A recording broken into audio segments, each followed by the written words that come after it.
In this video, we'll look at intermolecular forces. When we talk about an intermolecular force, that's the force that arises from the attraction between molecules with partial charges or between ions and molecules. So an intermolecular force is a relatively weak force compared to our bonds. And this is because they involve much smaller charges and are much further apart than the bond is. And so when we're looking at intermolecular forces, we're looking at what attracts two molecules together. A couple of factors that affect that attraction are electronegativity, so the polarity of a bond dipole, and the overall dipole of a molecule, and also the molecular shape. All of these will affect the intermolecular forces, make them stronger or weaker. And the types of forces we're going to look at are, we'll start from the bottom, the dispersion forces or London forces. Then we'll look at the dipole-induced dipole, then ion-induced dipole, dipole-dipole, hydrogen bonding, and finally ion dipole. You can see these forces are listed from the weakest on the bottom to the strongest ones on the top. Or you can say we go from the strongest forces all the way down to the weakest forces. So let's start with that weak force first. Let's start with the London dispersion force. Now, London dispersion forces exist in all substances. Every molecule, every compound we have has London dispersion forces. It's the only intermolecular force present in our non-polar substances. So this is the only one present in non-polar molecules. So what the London dispersion force actually is it's a result of a temporary distortion of the electron cloud.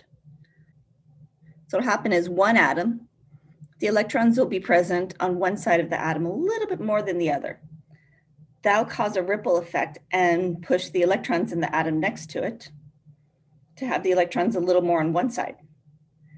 So this way we have partial positive, partial negative, partial positive, partial negative, and we alternate between positive and negative. So we can see here if we have two molecules that are both nonpolar, let's say they're circular, they'll look like this. One of them, the electrons kind of start to accumulate more on one side temporarily. And here they're accumulating a little bit more. Finally, it's enough to induce a partial negative charge on one side of it. And this causes the atom next to it, or the molecule next to it, to have its electrons create its own partial negative charge. And then when there's an atom next to that, it'll create that. It'll create another partial negative on the other side. And so it'll be a ripple effect across all the molecules in our substance. And these distortions, they're really temporary. They don't last very long. But once we get that distortion, then we have our attractive force. We have our London dispersion force.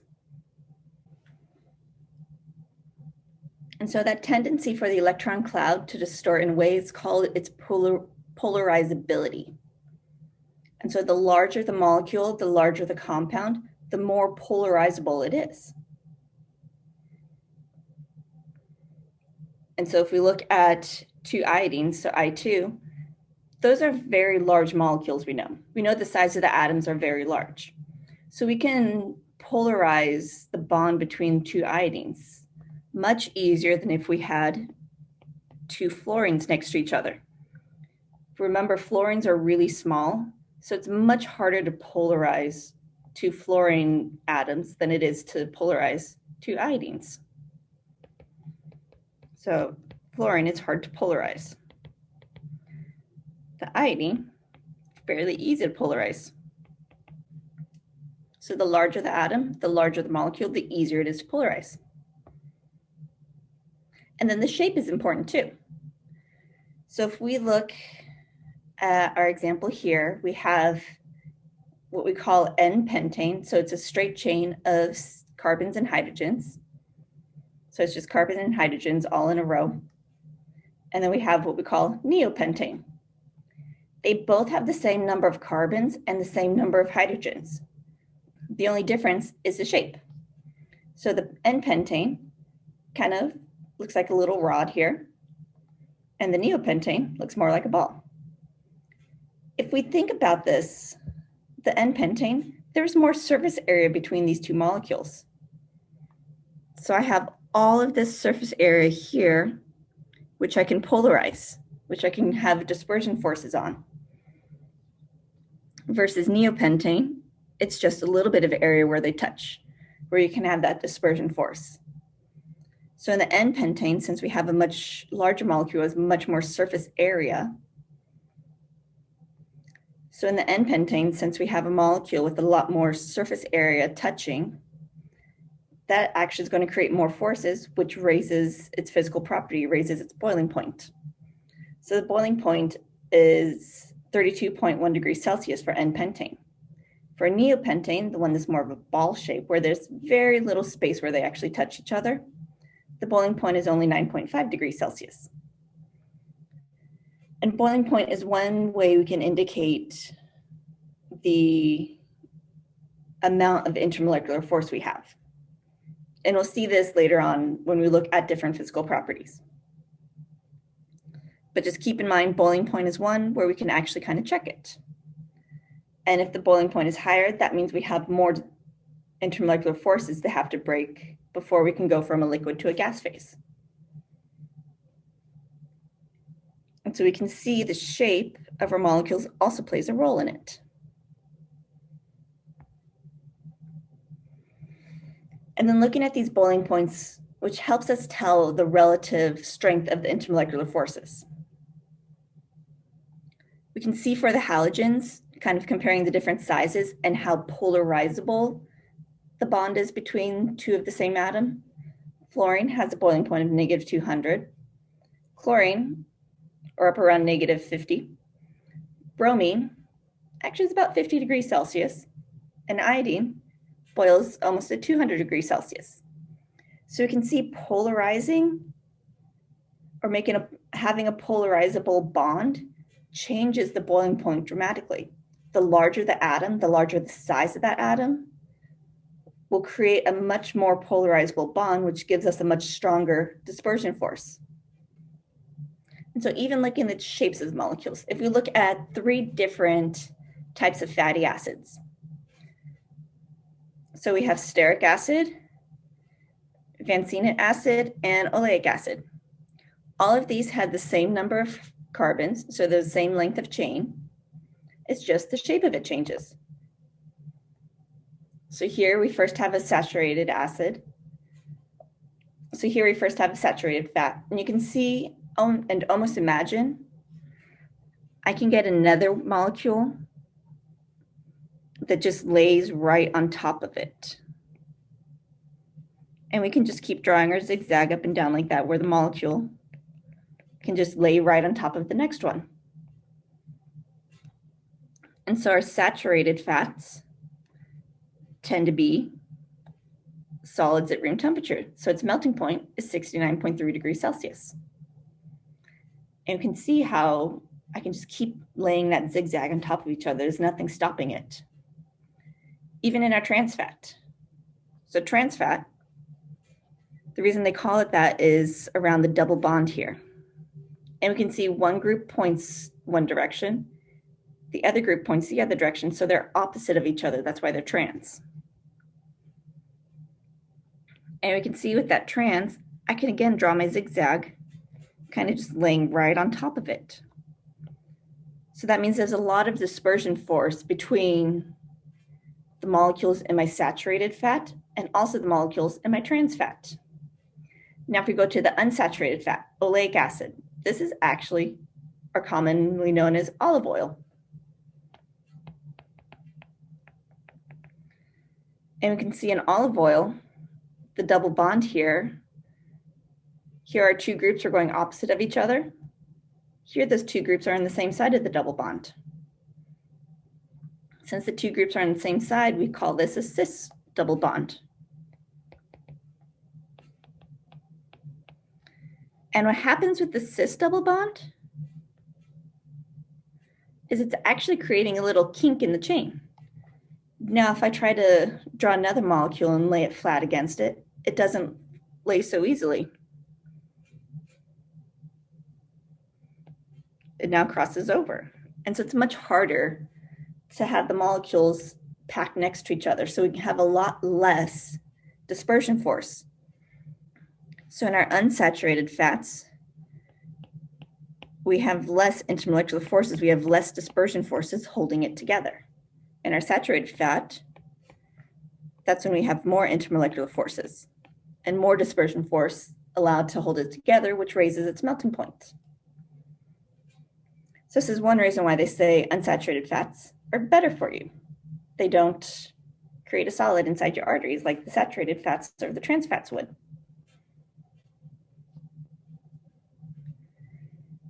And so now that we've looked at dispersion forces, let's start looking at an induced dipole. So we kind of saw this a little bit. An induced dipole is created when a neutral molecule is polarized by a polar molecular ion. So with our polar molecule, what happens, let's say we have water and it comes close to oxygen, O2. O2 we know is nonpolar, so it should be kind of, the electrons should be evenly spread throughout. Water we know is polar. It has a dipole pointing from the oxygen, from the hydrogens towards the oxygen. And so when the water molecule gets closer to the O2, what will happen is all this extra electron density towards the top is going to cause the electrons in the O2 molecule to shift. And so then we'd end up with a partial positive on the side towards the water molecule and a partial negative on the side away from the water molecule. So essentially the electrons in the O2 are going to shift over and try and get away from that water molecule. Now, the minute the water molecule leaves and goes away, the O2 is going to shift back to its nonpolar state, and it's an induced dipole state. And so this can happen for either cations or anions. So if I have a cation, it's going to induce the dipole of the molecules around it so that the electrons are pointed towards it. If we have an anion, the opposite will happen. It's going to induce dipoles to have the positive charge pointing towards it. So this way, the charge of that anion can get stabilized, or the charge of the cation is stabilized by those partial positives. The charge of the cation gets stabilized by those partial negatives. And so we can have an induced dipole. So induced dipoles can either occur with polar molecules, like water, or with ions. Like if we put a sodium ion or a chloride ion in a nonpolar solution, it would start to create an induced dipole like this. And remember, these dipoles are temporary. They go away and the dipoles leave, and your molecule will revert back to its nonpolar state once that polar molecular ion is no longer near it. So now let's talk about dipole-dipoles. A dipole-dipole is a force that exists between two polar molecules. So it exists between our polar molecules. And what happens is the polar molecule will have a partial positive and a partial negative. They'll start to line up so the partial positive of one molecule is in line with the partial negative of the next molecule. So they'll start to line up to have partial positive, negative, and alternate that way so they're in a much more stable configuration. So sulfur dioxide, we know it's a polar molecule. We know it's a bent shape. So we have our sulfur.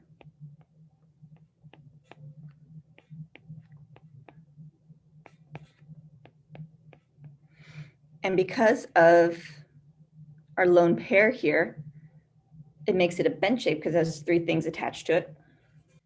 And that double bond and that dipole is pointing straight up like that towards the lone pair. So it's going to start orienting to kind of have our dipoles. So start to orient to have those dipoles kind of lining up. And so this way your partial positives and negatives will help stabilize each other.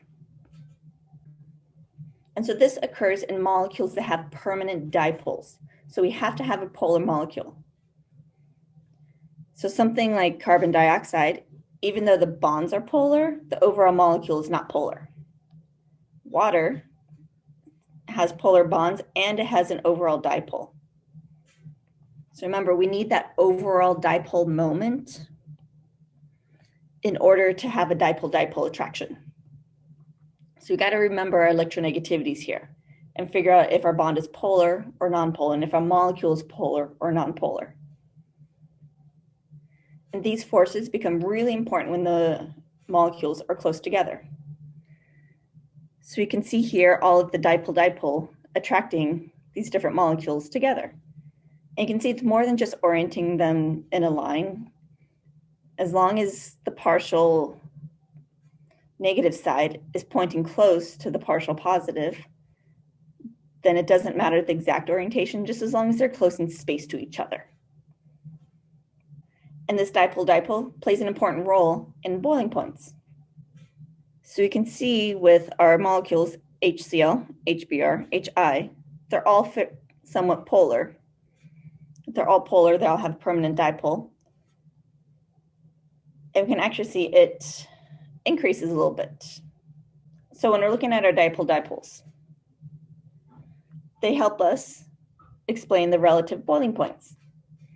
So if we're looking at H2S, HCl, pH3, SiO4, so they're all in the same row of the periodic table.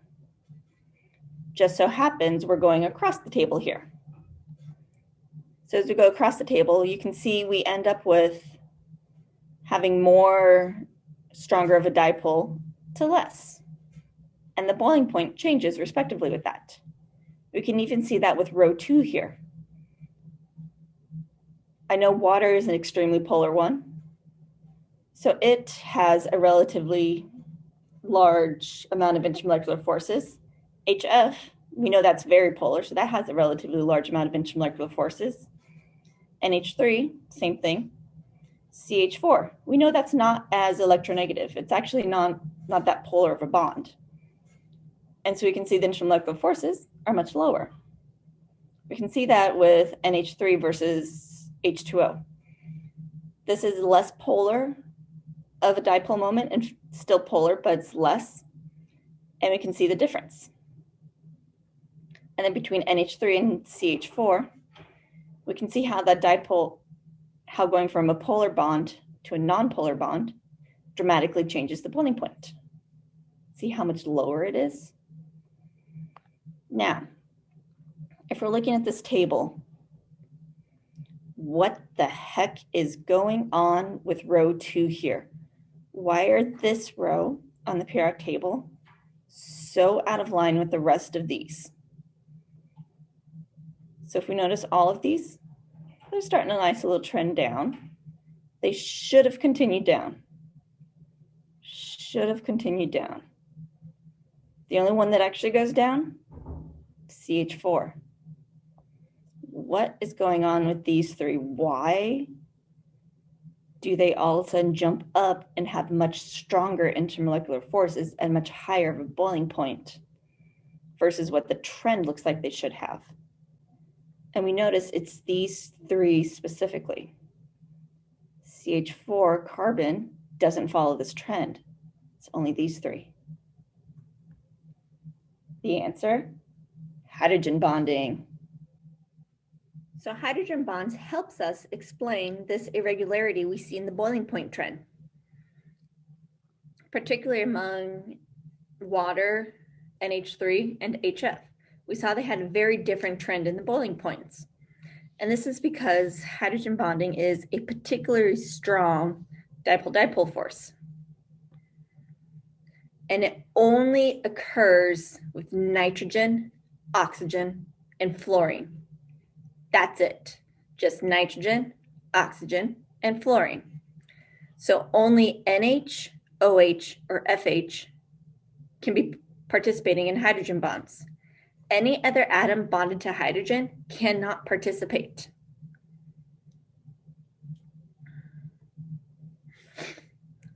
And it's the hydrogen bonding that causes the boiling points to be so much higher than expected.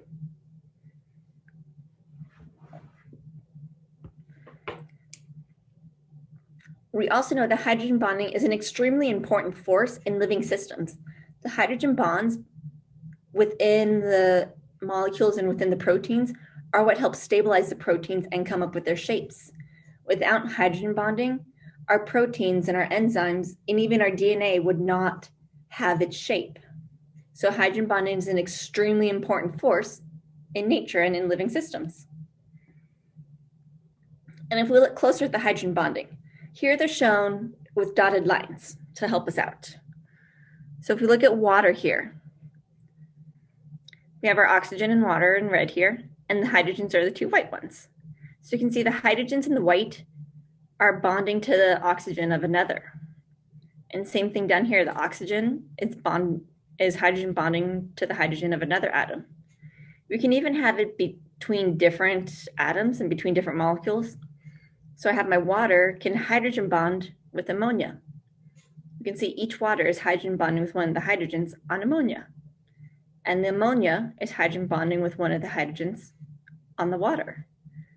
Or ammonia can do it by itself, or even HF. HF can hydrogen bond with itself. So the hydrogen of one end is bonding with the fluorine of another. And so these are not full bonds. Instead, they're just an extremely strong dipole-dipole force. So looking a little closer at the hydrogen bonding here, we can see different molecules here, and you can actually see the hydrogen bonding going on here. So we have an oxygen and a hydrogen sticking out here, and you can see a little bit of bonding, almost like they're bonded together, but not quite. So you can see this slight line here, same as the line here. So we can actually kind of see the outlines for our hydrogen bonds in our real structure. That's how strong of an attractive force they are. And looking at the special case of water, if I look at one water molecule, just one single water molecule can make 4 hydrogen bonds. It can do that because it has 2 hydrogens. This hydrogen can bond to the oxygen of another water molecule. This hydrogen can bond to the oxygen of another, so that's 2. And then the oxygen with its lone pairs is bonding to the hydrogens of 2 other molecules. So remember our structure for water had the 2 lone pairs. These lone pairs can hydrogen bond to a hydrogen from another water molecule.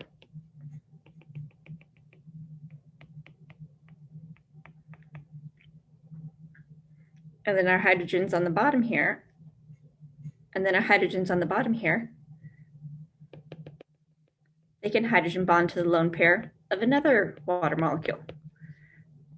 So that's what that bond is there. It's between the lone pairs of the oxygen and the hydrogen. So between the lone pairs of my oxygen and my hydrogen. And it's all these hydrogen bondings and this amount of hydrogen bonding that lets water's boiling point be so much higher than it otherwise should be. So without hydrogen bonding, water's boiling point would actually be minus 80 degrees Celsius.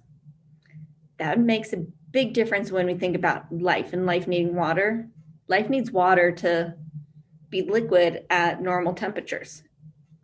If we didn't have hydrogen bonding, if that didn't exist, water would actually be a solid at room temperature, or would actually be a gas at room temperature. So that's why when we're looking at our trends here again, there's such a profound difference between for row 2 with water, or with our oxygen, with our fluorine, and with our nitrogen. If they would have followed their trends, they all would have been pointing downward even more. And we can see the case there with methane, CH4. That has a very low boiling point. It doesn't do hydrogen bonding. So this is the big difference the hydrogen bonding creates is it can change the boiling point this much and this dramatically. So that's the importance of having a hydrogen bond and knowing the hydrogen bonds exist. So one of our last forces we're going to look at is ion dipole forces. So an ion dipole force arises between an ion and a polar molecule. So with the ion, when we dissolve an ionic compound in solution, we know it splits apart into its individual ions. Those ions get stabilized by the water molecule. With our water molecules, we all know that the oxygen here is partially negative. So a sodium ion will actually have the water molecule oxygens pointing towards it to help stabilize it. And then the chloride, since that's negative, will actually have the hydrogens all pointing towards it to help stabilize that. And so when you take an ion and dissolve in solution, this is how we help dissolve it. This is part of the solvation process. Our water molecules will orient themselves so that either the oxygen's pointing towards the cation or the hydrogens are pointing towards the anion. And so if we summarize our forces, first, we have London dispersion force. All molecules have a London dispersion force. If you're ever asked what forces something has, make sure you always state London dispersion force. Then if you have a polar molecule, it also has dipole-dipole. So polar molecules have London dispersion force and dipole-dipole. Then if you have a molecule with an OH, an FH, or an NH, it also has hydrogen bonding. So a molecule with an OH has hydrogen bonding, dipole forces, and London dispersion forces. So you can have more than one intermolecular force with a compound. It's not limited to one force per compound. They can have more than one. So make sure you always remember that. Intermolecular forces, you can have more than one intermolecular force, and that's okay. You can have just one, but you can have more than one.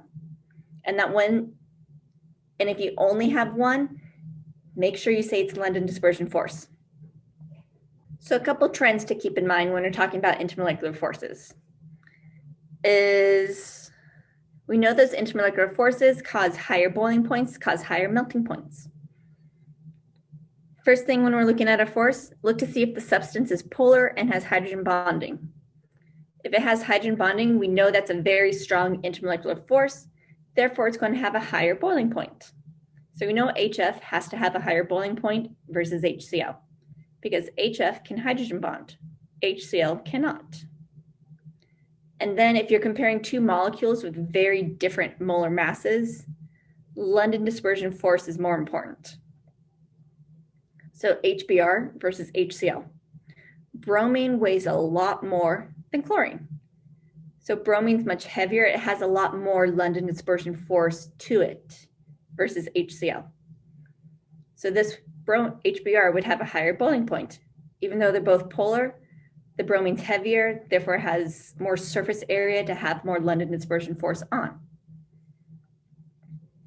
And then finally, number 3, if you're comparing two molecules with very similar molar masses, dipole-dipole forces are more important. So we can predict that a polar substance will have a greater intermolecular force versus a nonpolar substance.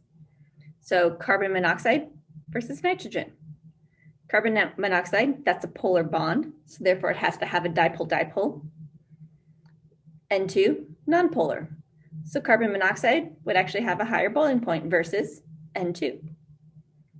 So now you should be familiar with the trends in intermolecular forces and the different intermolecular forces, and you should be able to predict which forces a compound has just by looking at its structure or just by looking at its formula and drawing its structure.